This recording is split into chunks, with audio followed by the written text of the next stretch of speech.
game recently, and there was two very different managerial styles. One of them was pointing every pass where he wanted to go, literally. I remember you saying that you like to give players the tools to sort it out for themselves. Are you sceptical of that sort of management, where someone is literally kind of putting the pass in play before it happens? No. I just think it's a reflection of personality and character. I just think people do things in different ways. I don't think there's a right or wrong way to do it, but it has to suit your kind of personality and your character more than anything else. Or I certainly think there's merit. I think our role is to help players on game day. That's our role. How you do that, I think, really depends, like I said, on kind of your personality and your character and your methodology. But no, I think there's they both can be equally effective as long as they're I guess authentic in terms of the person you are. You're speaking also about the difference between sort of more valid criticism of your team and then criticism of yourself. And I remember you name-checked Nuno in that as well, talking about, if you've got these years of experience, maybe you command a bit more respect.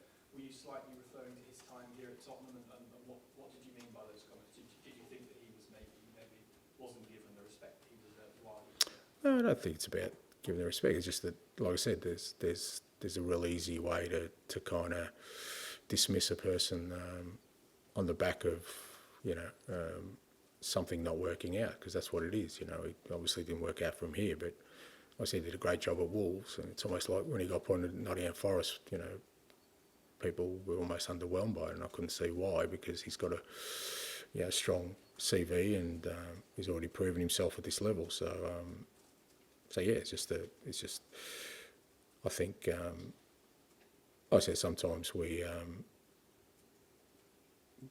sort of very dismissive of people's kind of experience in a role, which I think increasingly more so in today's world, experience I think is probably a key factor into how you navigate management. John? We talked about your Christmas Day. How much of a sacrifice is it to be so far away from your family? It's not something people think about, is it? Yeah, look, I think all these things are balanced out. It's a sacrifice in fact, in the terms of I think Christmas is an important time of the year. I really do. I think I've always I know my childhood, I've always cherished memories of Christmas and spending with the family, but ultimately we've also made a decision as a family to kind of go down this route, and you take the benefits of that in terms of me being able to do something I'm really passionate about, and when that happens, sometimes it's at the sacrifice of things, especially for family members. I'm sure my kids and my wife would prefer to be with me as well. I hope so anyway. But like I said, it's just the choices you make and the sacrifices, and all families make sacrifices. Ours no different. What will you do when you make it? Obviously, you're going to make the call home. Then what will you do? Well, we obviously got training. We've pushed it back to late evening because I think it is important for the players to spend the day with their families and the staff.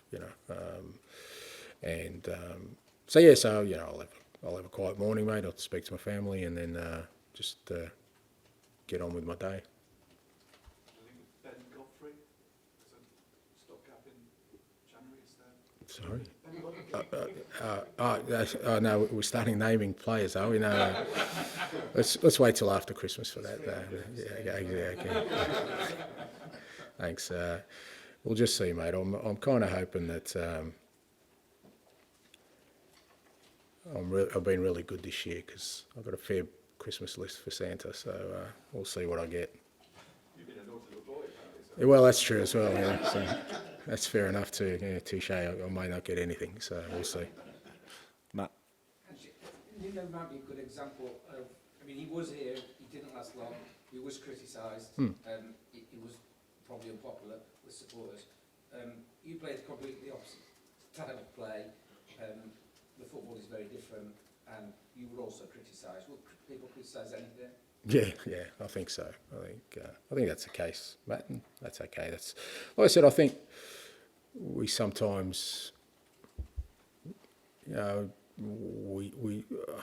said, I think last week, in today's world, we kind of search for perfection, and it just doesn't exist. You know, you kind of, whatever road you go down, there's going to be some pain, there's going to be some challenges, and you know, if you're always kind of seeking this, you know, people say, okay, well, I should be more, you know, I don't know, defensive-minded in my approach. So that means I need to temper my attacking approach, make it a little bit more defensive to achieve perfection. And or, you know, if you're too defensive, you know, people say, you know, you should be a little bit more attacking.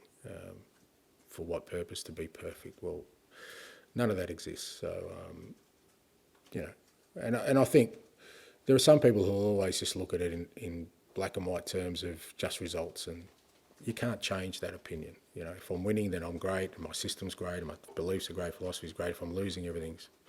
So, you know, like I said, with these kind of things, I tend to sit in the grey of just saying, well, let's just see, you know, maybe we'll end up being something nice if we let it grow.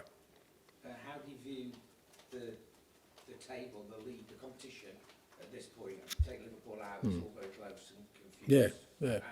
What do you think? I think it's an unusual year, and I think it'll stay an unusual year. I just got a sense that, like I said, Liverpool, you know, obviously are in a great moment,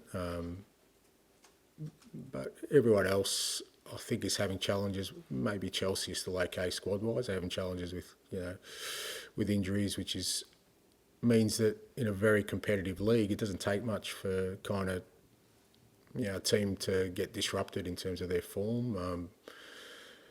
Because you look at sort of probably, from second or third down to, I don't know, position 16, like any given week, anyone can win in those. And the spread of points is not as great as you would expect this time of year. So I think it's going to be a tight league all year, and I think, you know, any team who can hit some consistency and keep their players healthy can make a real impact. And conversely, if you go through a tough time, you'll find yourself probably, you know, in a tougher position than maybe in another year. Do you feel when you get people back, you can stick a sequence of results together? Yeah, I certainly believe that. Yeah. Yeah, absolutely. Yeah, I certainly believe that. But obviously, you need to kind of stay in touch in the meantime. And look, I always felt, you know, like I said, probably after the City game, that this is going to be the toughest period we're ever going to face, knowing what we were going to have to come up against in terms of the amount of games and the squad we had. You know, we've still got, you know, at least a couple of games to go in that period. And we just got to try and hang on. Might you have Davis back on Boxing Day? Yeah, hopefully. He's training. The idea is for him to train today. Again, I just can't risk any more injuries. So my gut tells me, you know, if he trains today, it's only really 2 sessions with the team before Boxing Day. Probably wiser to save him for the weekend. The plan is to have him training and potentially be available. And we'll finish with Gary, please. You said in the sort of broadcast about when you sort of have a result like that on Sunday, it weighs people around the club and it weighs on you. How does it weigh on you? How does that affect you as a person? I mean, we know it affects fans and like that. How does it? Your fans take it home?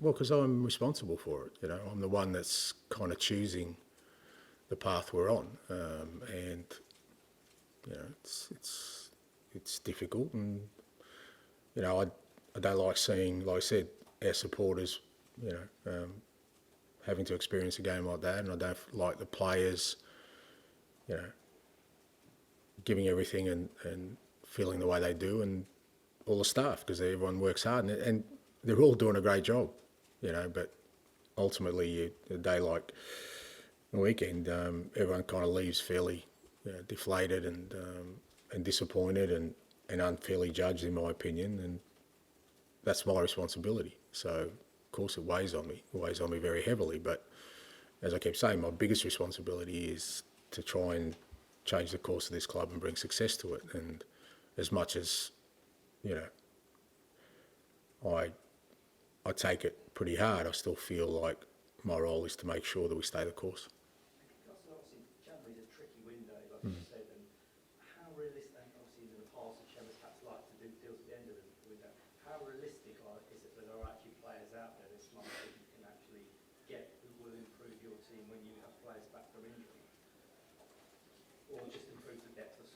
Well, yeah, I mean, I think there's two different questions. I think improve the team may be a bit challenging, but improve the depth of our squad. I think there's always possibilities out there.